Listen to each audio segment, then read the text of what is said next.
question, 2 bullet points in it. One is, what is your key takeaway from this particular session? And then second is, what is your key recommendation for IUCEE and for all of us together to work together based on this particular session? So take that seriously, help give us the feedback, share your successes and share your stories. Tell us what impact IUCEE has had on you. Tell us what can IUCEE do for you. Let us publicize your achievements, and let us work with the experts and develop action plans to make all of your institutions the best in the world, and all of your students the most employable leaders, innovators in the world. So thank you for that. And I'm going to now get back to Keith and see what he wants me to do next. Stop sharing. I'm going to stop sharing.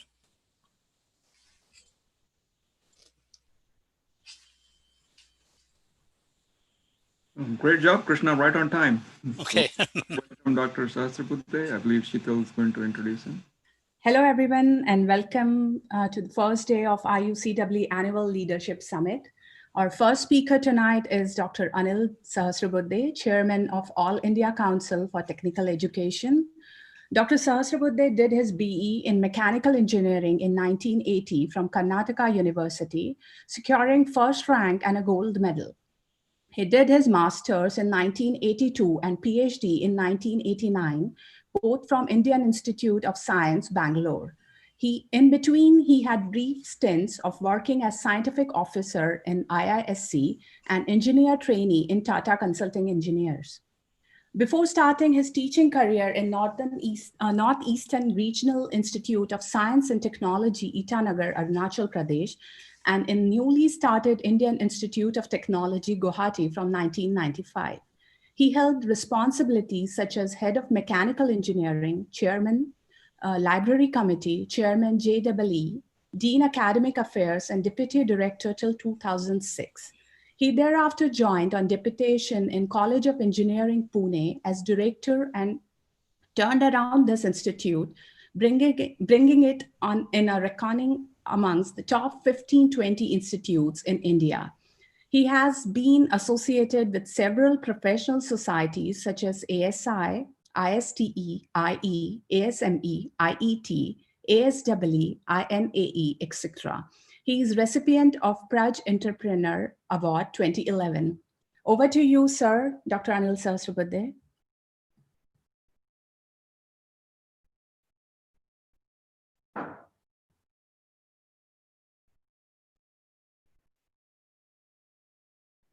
No, we cannot hear you. Sir, you have to unmute yourself. Dr. Anil, sir, please unmute yourself. Connection. See, it was not allowing me to unmute. So now it is unmuted. Yes. I'm very happy that I'm here in the IUCEE convention, whatever you call annual meet of leadership for enhancing institutional excellence in engineering education. I think this is a very important aspect, not only for our country, but for all countries. And this particular session, which I'm going to talk about, talks about all varieties of, excellence in not only just general education, but also primary education to higher education. Are you changing the slides, or I'm having that control? Hello? I'm changing the slides, sir. Yeah, I'm changing the slides, sir. Please tell next. I will change. I will say, it's not visible fully. I think there's some issue with that. So we can see full screen. We can see full screen as a participant. We can see your slides. You are able to see the full slides. Okay, that's fine. I was not able to see, so I thought you are also not able to see. Doesn't matter. So I think we are talking about excellence, and excellence comes at a cost. And excellence requires 3 F's: faculty, their qualification, quality, experience, and this is what we call as the knowledge which is transferred. And in Sanskrit or in Mahabharata, we have this Jnana or Jnana Yoga. Then there is the next one, which is facilities. We require excellent built environment, workshops, laboratories, equipment, and this is what people experience. And therefore, for this experiential learning, you have to do work by hand, and that is karma yoga. And then the third F is focus. Focus is in terms of commitment, passion, attitude, and we need to motivate our faculty, students, and therefore there is a variety of training that is required. And this is dhyana yoga, so you have to be concentrated, focused on your attention. And next slide, please.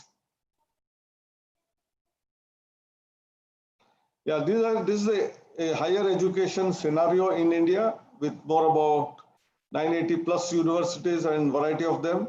And out of this, 90 odd universities are all technical universities. And in fact, number has grown because many private institutions earlier are converted into full-fledged universities. For example, KLE Technology University is also one of those universities. And similarly, many states have many universities, and this number has crossed 100 now as we speak by. Next one. And if you have to make a real transformation, then there are challenges, and these challenges themselves will also give us lots of opportunities. Please look at the numbers. It's mind-boggling. Second largest technical education system in the world is in India, with 3.3 million admission capacity, of which 1.8 million seats are filled annually. That means multiplied by about 4 is you can have 6 to 7 million students who are studying engineering itself and variety of other courses. 500,000 plus regular faculty with a ratio which is very, very small. In fact, is 1:20. We had ideally earlier 1:15, but we don't have enough faculty, and therefore we have kept it at 1:20 and allowing enough number of courses to be taken through MOOCs courses, which are also created by MHRD and AICTE. The challenge is about employability of graduates, which various surveys talk about ranging from as low as 20% to sometimes 50%. And number of students going abroad for studies is 500,000 annually, and number of students coming in from outside is 45,000. Next one. So with these challenges which we are facing, AICTE in 2017 undertook a massive exercise of transforming the technical education towards excellence. And excellence, as I said in the beginning, does not come free. It has a lot of components and a lot of activities to be done, both in terms of training people as well as putting in enough resources. And one of them was regular revision of curriculum with the support of industry, which was not happening for a long time, and excellence cannot come without the support of industry, and therefore curriculum revision was taken as a very important exercise. Having changed the curriculum, I'll come to some of those slides which are salient features of that. If faculty development program, and we have added what is known as faculty certification program. So I will talk about that a little later. Student induction program is another innovation that we have done for freshman students when they join engineering school. Examination reforms, these are very important, and Professor Ashok Shettar will speak in detail later, so I will skip a little bit of that. Mandatory internship for students and faculty members as well. And then Industry Institute, we used to call earlier interaction. I started in fact saying that it is not mere interaction, but it is collaboration and partnership, which is important. Institute Innovation Councils, Entrepreneurship Cell and Incubators, and also accreditation, which is made mandatory, and the support system that we have developed for mandatory accreditation. Next one, please. So the philosophy of the curriculum design is on the lines of what we do for accreditation, the last point which I mentioned. And accreditation is made mandatory in the sense without accreditation of at least 50% of the courses through national accrediting body, which is NBA, in the next 3 years, the colleges will not be allowed to function. So I think there is a strict discipline which has been brought about in terms of getting accreditation. But accreditation requires outcomes, and to decide these outcomes, I think the correct the connectivity between the content that is delivered or devised and how students will take it, and finally graduate outcomes are achieved. And for that, one of the principal things is the design of curriculum, and whether it is creative, sensitive, good citizen creation as one of the important things, stakeholders' requirement and choice. In terms of employability of graduates, innovation and creativity, we want research, entrepreneurship, emphasize lifelong learning. I think all of this requires right kind of a mix in the curriculum, and we have come down to a 4-year undergrad program in engineering with 160 credits, and they are all divided between all the 4 years into 8 semesters. And I have already spoken about internship being made mandatory, at least 1 semester, whether it is in one full 6-month semester, or it could be 3 summer vacations of approximately 2 months each. So I think both are possibilities which we have asked institutions to perform. Next one, please. Next one, please. Yeah, so one of the committees, Dr. Mohan Reddy committee, gave us an indication that the number of seats remaining vacant in engineering schools being about 50-55%. We decided that no more new colleges will be started in the usual domains like civil, mechanical, electrical, electronics, chemical, metallurgy, and so on. Instead, we must have courses or specializations, either full-time degree programs or at least a major and minor degree program with major in mechanical or electronics or computer, with a minor in emerging areas like artificial intelligence, Internet of Things, robotics, 3D printing, quantum computing, blockchain, augmented reality, virtual reality, design philosophy, cybersecurity, and data science. I think this was what was a transformation that has started. And all the new programs which are given this year, they contain one of these 10 emerging areas. Without that, no approvals are being granted for both existing institutions to increase capacity or a new institution coming into existence even by the government. Next one, please. Next one. So I think the model which I have already talked about has a lot of flexibility, and all the 12 graduate attributes which NBA or the accreditation body expects are in some form or the other embedded here.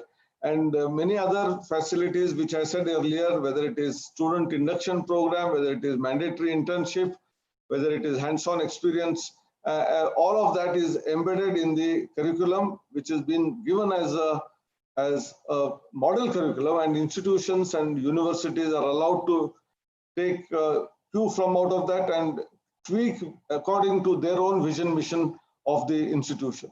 Next one. So I'm just reflecting this slide. This is very important because at times students who come into engineering sometimes feel that they are not fit for this, and probably they have better skill sets. So there is a vocational framework which has been developed in India. So the movement of students from vocational stream into the mainstream engineering curriculum with degree in engineering, or students of degree in engineering who are studying after 1 or 2 years, if they feel that they are not comfortable here, they should be able to move out to the skill framework. So I think this transitioning is being allowed. Very few institutions have started making use of this, but this is very important in a country like our size, where we want such movement to be taking place to the convenience of the students who are taking this education. Next one. Yeah, the teacher training, which I have already reflected. Next one. We have 2 types of important things which you have included. One is the induction of the teachers themselves. So we have developed 8-module training program. Each one of these 8 modules are almost equivalent to 3 credit courses. So it is equivalent to about 20 to 24 credits that a faculty member has to achieve or earn before he becomes a regular faculty or a tenure faculty in the sense of US terminology. And these contain general orientation towards technical education per se, inculcation of values and attitudes, communication skills, instructional planning and classroom delivery, technology-enabled learning and lifelong learning, effective modes of student evaluation, creative problem solving, innovation, meaningful R&D, and finally, institutional management and administrative procedures, because in the life cycle of a teacher, one will go through from the starting to the ending, that is, his career has to grow. So all of these 8 modules are part of the mandatory modules of about 3 credits. And unless one qualifies through that and also undergoes a 1 semester long summer internship and also practice that under the tutelage, mentoring of a senior faculty for about 1 semester, a certificate is not granted. And without that certificate, a faculty, even if he is already teaching in an institution for about 3 to 4 years and is not regularized, he will not be regularized, he will not be given tenure, and he has to complete all of this and start practicing. The next one is about, next slide, please. Next slide, please. So I think the various facets of this particular program is shown in this particular diagram. But most important part of this is these Atal academies, which have been instituted in different parts of the country for giving training to faculty members in those emerging 10 areas. And these are all essentially 5 days to 7 days programs where experts from industry and academia, starting from IITs and many institutions, they come physically. They were giving training to faculty members of 5 days duration in the face-to-face mode. In the last year, out of 200 programs that we had planned, we could complete about 185 programs and 9,600 faculty were trained in these areas. But because of pandemic that arose and therefore suddenly we had to stop all of this, we decided to continue the program in the form of the virtual mode, that is using technology, whether it is Zoom, whether it is Microsoft Teams, whether it is Google Classroom, or whether it is WebEx platform. And I'm very happy that in the last 3 months, we have conducted 85 programs and they are going on. And out of 85 programs, the number of faculty trained has been, in fact, double the last year. With less than half the programs conducted, more number of faculty could be trained because of the use of technology. Earlier, we used to have 50 people per session or the workshop. Today, we have 200, 300, sometimes 400. But we have come down to a standard number of 200 to 250, which is very effective as much as in a face-to-face mode. The next one. Then comes the mandatory student induction program. This is very crucial and important. As I said, 6 months, and we have an elaborate booklet which is published as to what they need to do, students, when they go to the industry for internship, and what faculty members and industry should engage in advance. Next one. And then activities have to be planned, and that is very, very significant. The next one is the student induction program, which I had referred to, and these are induction activities where in the beginning of the semester for the freshman students, before starting of the classes, we have these various types of activities for 3 weeks. Physical activity starting from morning 5:30, 6 o'clock, going to the actual playground and playing games rather than computer games, yoga and a variety of exercises.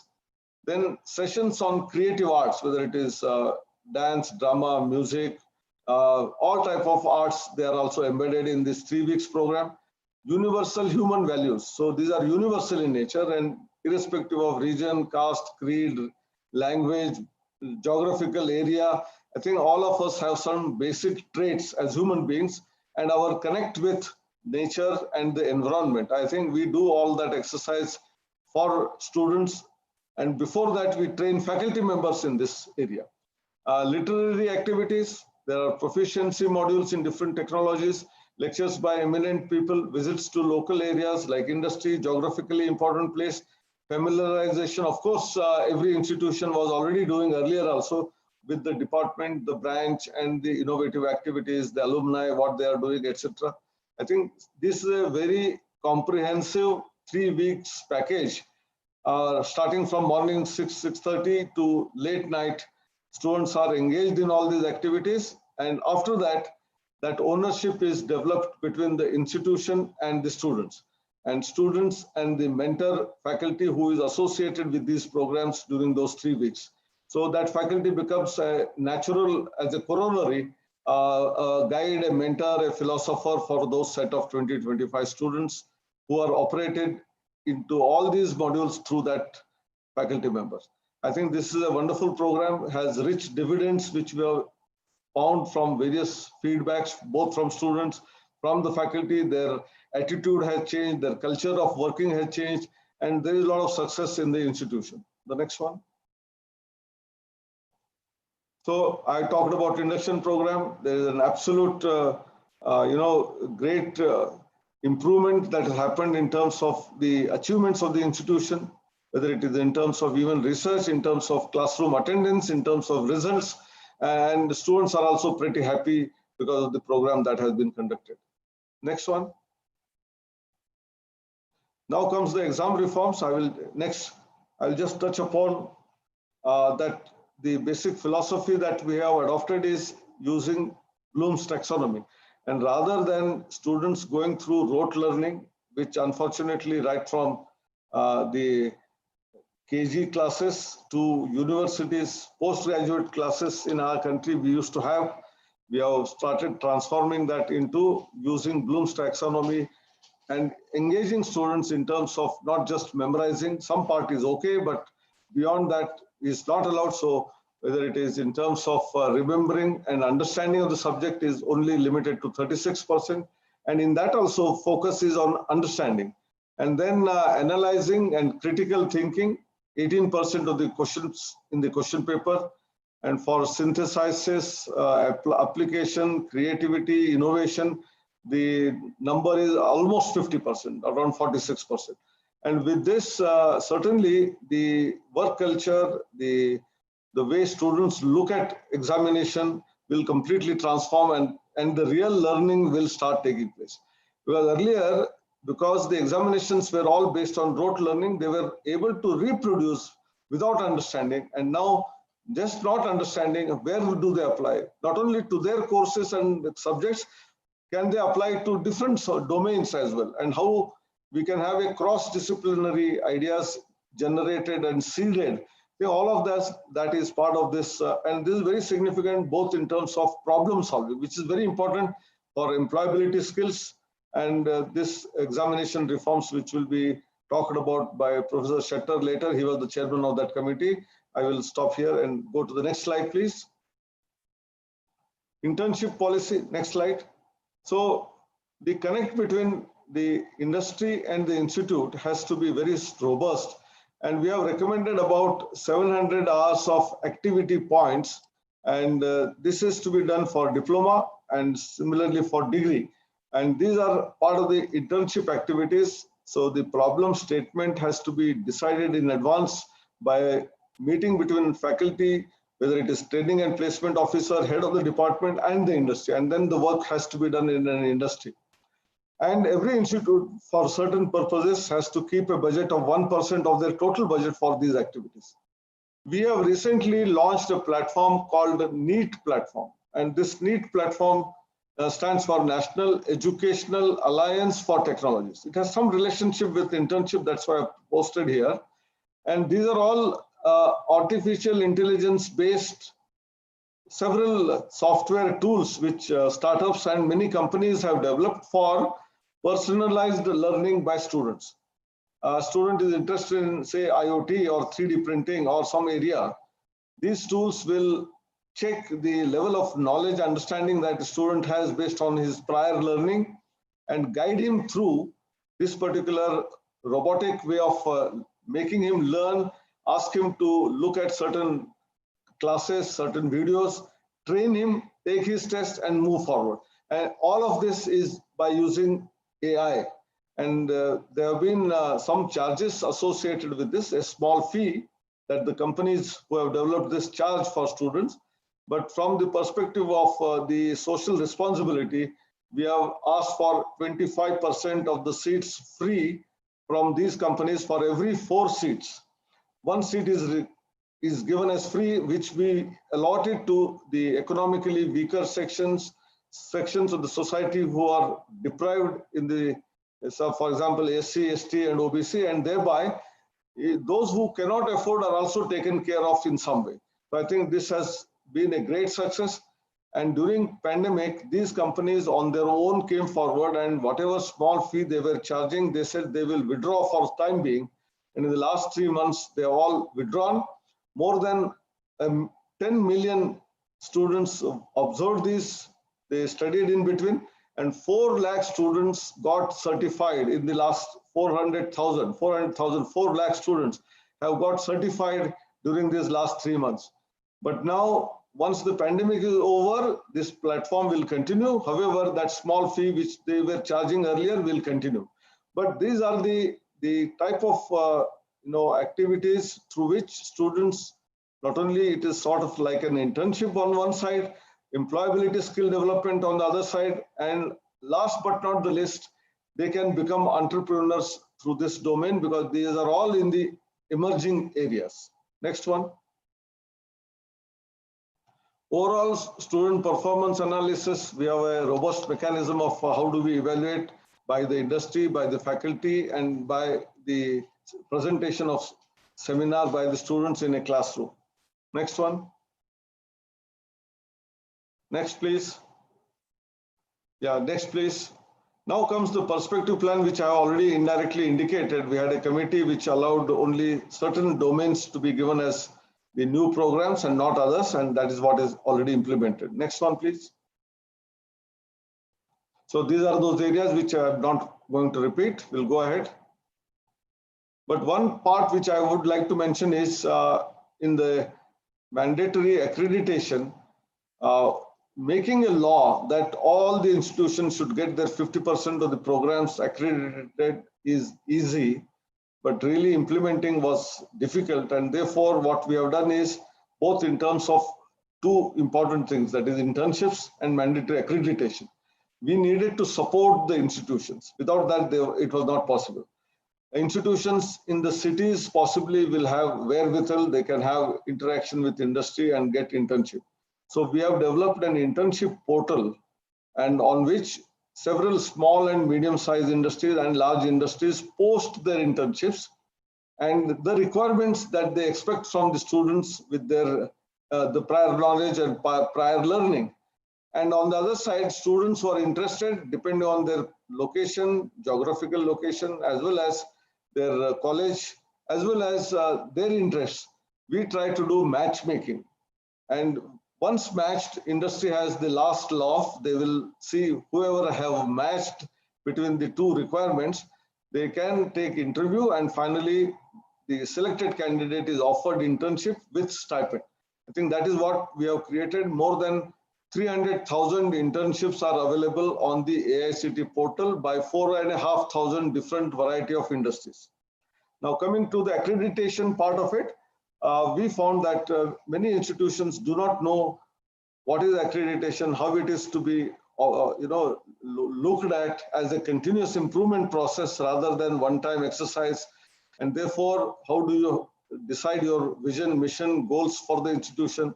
How you have your curriculum being revised? How do you connect different courses with the outcomes that you want to achieve?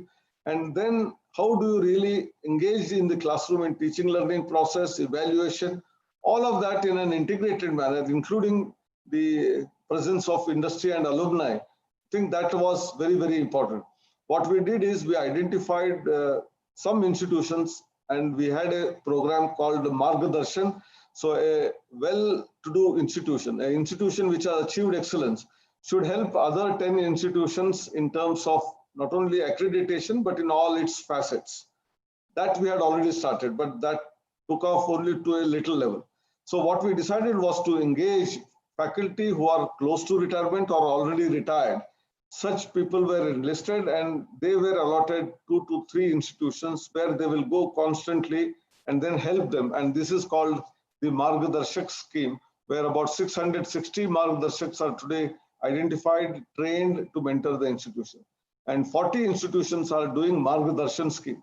So in all, about 800 to 1,000 institutions are actively engaged in improving the quality.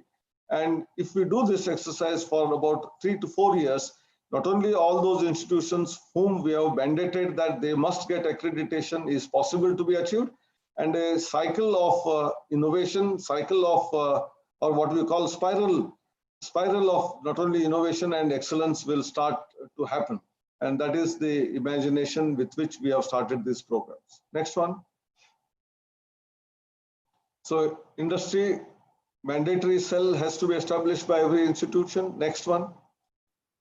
And there are certain qualities which industries looks at. I'm not going to read out details, but some basic skills which the industry looks at, some basic attributes it looks at, and all of these are some mode of mix of accreditations, 12 graduate attribute parameters on one side, and AICTE's 10 different quality initiatives. They are all linked in some way or the other.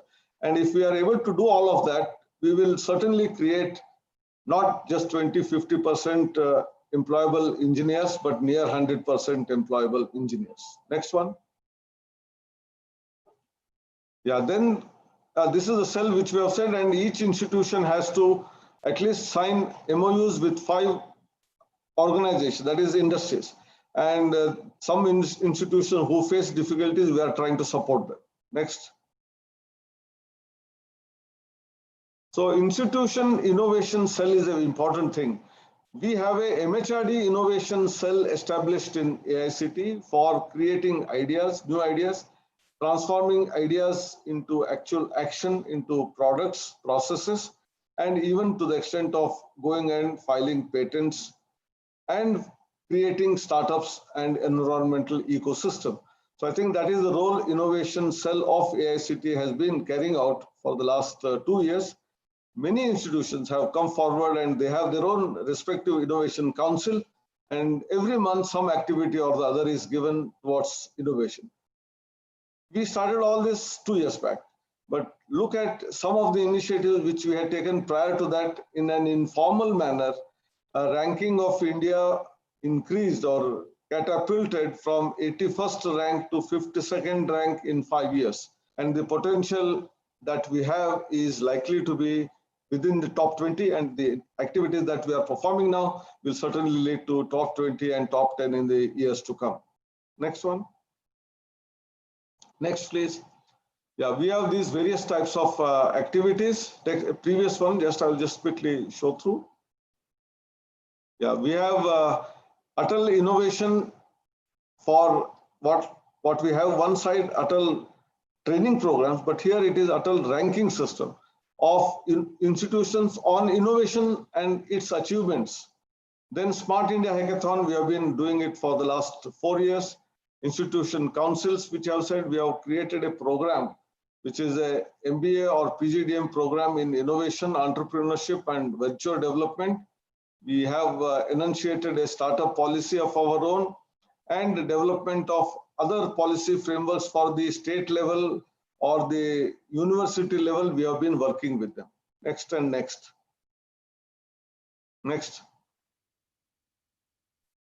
Yeah, this is one of the world's biggest hackathon. The numbers are certainly mind-boggling because we are a very huge country by population, 1.3 billion population. When we announced the problem statements, we received inputs. First year, of course, 40,000, next year 1 lakh, next year 2 lakh, this year 3 lakh.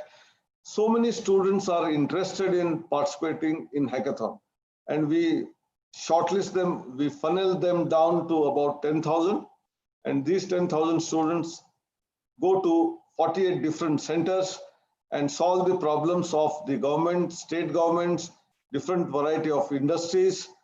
Even some of the startups give us problem statements and the community gives problem. All of them are solved by students in a 36-hour non-stop without sleeping problem solution. That is what is done by the undergrad students, and this is absolutely empowering.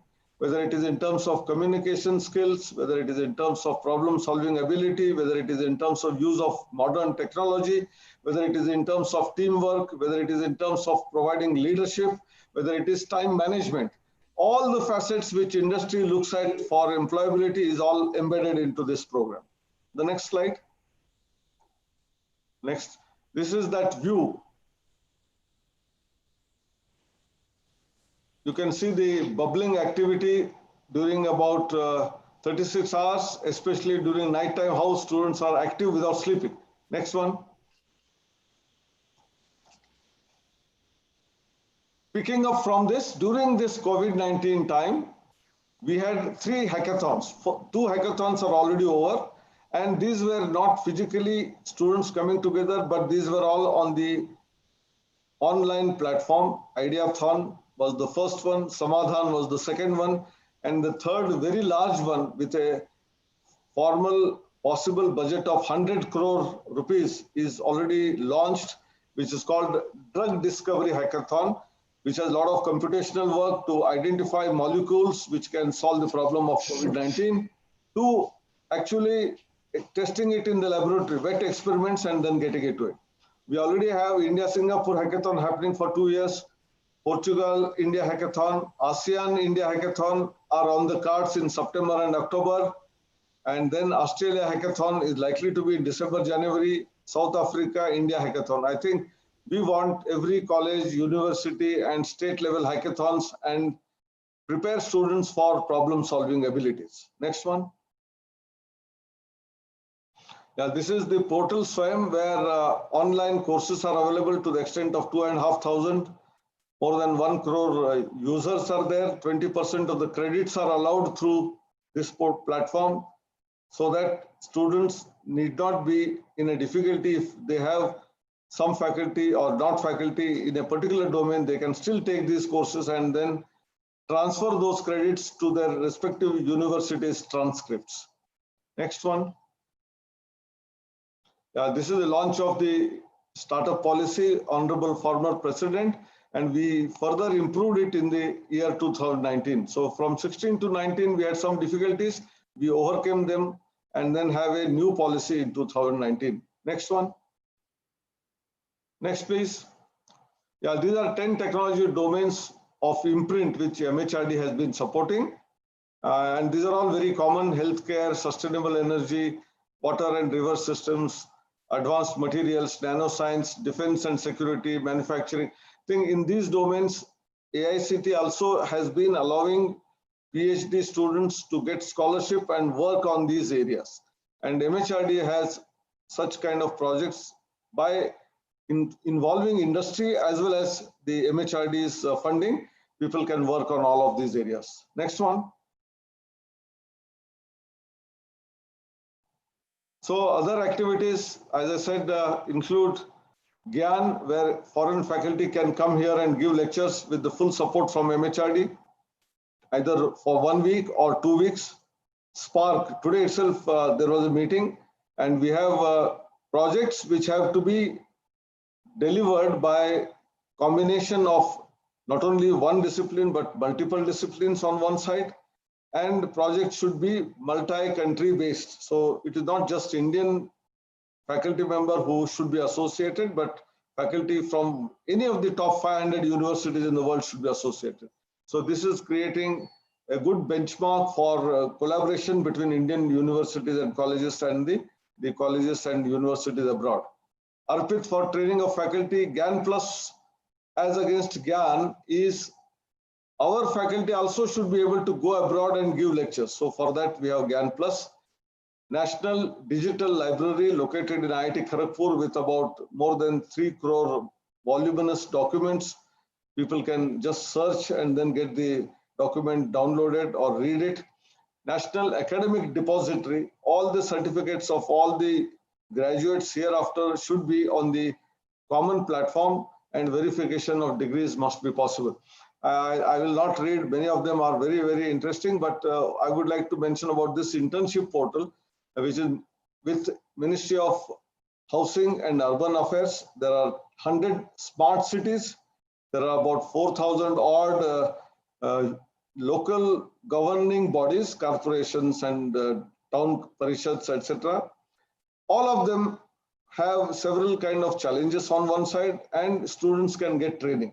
So we are signing MOU, and the portal is available for getting the governmental experience for our students on one side, and with their out-of-the-box ideas, they can solve the problems which are civic problems, whether it is in terms of health, hygiene, whether it is in terms of water resources. All the challenges that the municipalities and the corporations face, they are likely to be engaged by the students, and then we will be in a position to solve. Same is with National Highway Authority of India and many other industries. I will not mention all of them. We have lots of awards instituted for excellent work by the institutions, for the projects which are useful for villages, smart, clean, and green campus awards. And then during COVID-19, those institutions who have exceedingly performed well in terms of societal interaction, helping society, people who are in difficulty, we have an award meant for them. We will announce it in the coming months. Next. Next. So these initiatives have constantly started improving the number of publications here, number of patents, number of PhDs, all the parameters have started improving based on the action that we have started taking in the last 4 or 5 years. Next one. Same is the case of whether it is Web of Science or any other parameter which you take, the contribution of Indian educational system, and in particular tier 2, tier 3 system has been phenomenally good. That's what we want to showcase here. It's not that only IITs are performing, but there are many smaller institutions who are contributing, thereby the net increase in the number of publications is happening. Next one. This is in terms of Elsevier Scopus journals. Research output is constantly on the increase, and we are today 5th largest number of paper publishing country in the world. Next one. Thank you very much. I think it was a little longer, but I wanted to convey many activities which have been performed or being done in order to improve the quality as well as create excellence in our institutions. Thank you, Anil. Thank you.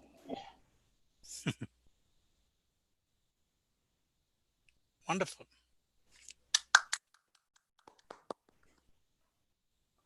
Thank you, Dr. Sahasrabuddhe. We all are grateful for the time and efforts you took to share various AICTE initiatives and their impact and your experiences with us. Thanks again. A thumbs up, everybody. Give a thumbs up. Thank you, Anil. Thank you so much. It's such an exciting talk you gave. I think it's extremely useful for everybody that is here. We have almost 300 people with us. So I want to thank all the participants for listening, and some very exciting things going on. So I look forward to working with you closely when I return to India next month, once the commercial flights bring me back. Yeah. Thank you very much. But last word, see, I am seeing the certificate here on the portal. You got it. No. I only hope it is the same way. It is only virtual, and don't send me a real. No, we won't send. Don't send it. I have been advocating that instead of doing this kind of a job, please plant one sapling and grow it. And in a certificate, just show a paper certificate, a QR code, and show the growth of the plant every 6 months. You know, yes. Showing the picture of that. That's what I have been advocating. So don't send. No, we are not sending. We don't plan to send. It's just virtual. Virtual is good. Thank you very much, Anil. That was so amazing work that you guys are doing. And India has a lot of potential, and you're helping develop that potential among the young people in India. Thank you.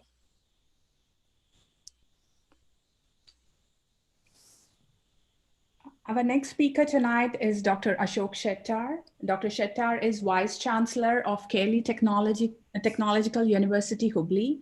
He has ME and PhD in Civil Engineering from the Indian Institute of Science, Bangalore. Dr. Shettar has over 35 years experience in engineering education and administration. As principal of BBB College of Engineering Technology from 2001 to 2015. He led a comprehensive strategic reform process to transform BBB College to the status of university. He was a member of Higher Education Council, Government of Karnataka, the Executive Council and Academic Council of Vishweshwarya Technological University in Belgaum. He is the founding chairman of CII, North Karnataka Zone. His expertise lies in strategic planning and institutional development, outcome-based education framework, engineering education research. He is chairman of National Level Committee of AICTE